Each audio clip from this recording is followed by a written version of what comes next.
প্রভু জগন্নাথের জ্বর আসে কেন? ভক্ত মাধব দাসের গল্প। উড়িষ্যা শহরে ছোট এক গ্রামে মাধব দাস বলে এক ব্যক্তি থাকতেন।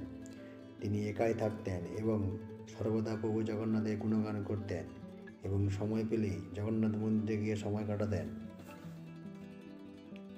কারো সেবা কোনোদিন নিতেন না।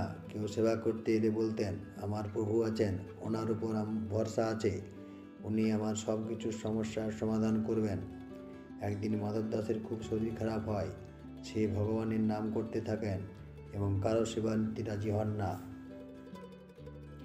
তিনি ভাবেন, আমার জগন্নাথ প্রভু ঠিক আসবেন। এইভাবে দিন চলতে থাকে। তার শরীর আরও খারাপ হয়ে যায়। অবশেষে বিছানায় মূলমূত্র ত্যাগ করতে থাকেন।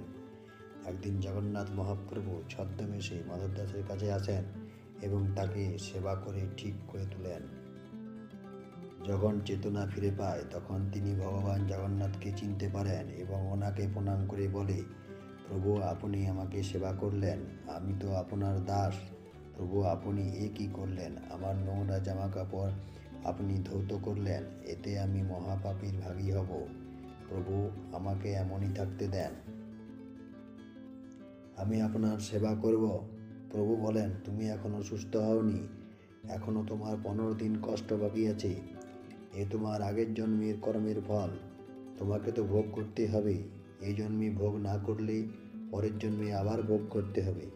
মাধব দাস বলেন, প্রভু আপনাকে পেয়ে আমি ছাড়ব না, আমার যতই শরীর খারাপ হোক আমি আপনার সেবা করব। তখন প্রভু জগন্নাথ ভক্তের ব্যাকুলতা দেখে বলেন, ঠিক আছে মাধব দাস, তোমার 15 দিনের ভোগ আমি নিয়ে নিচ্ছি।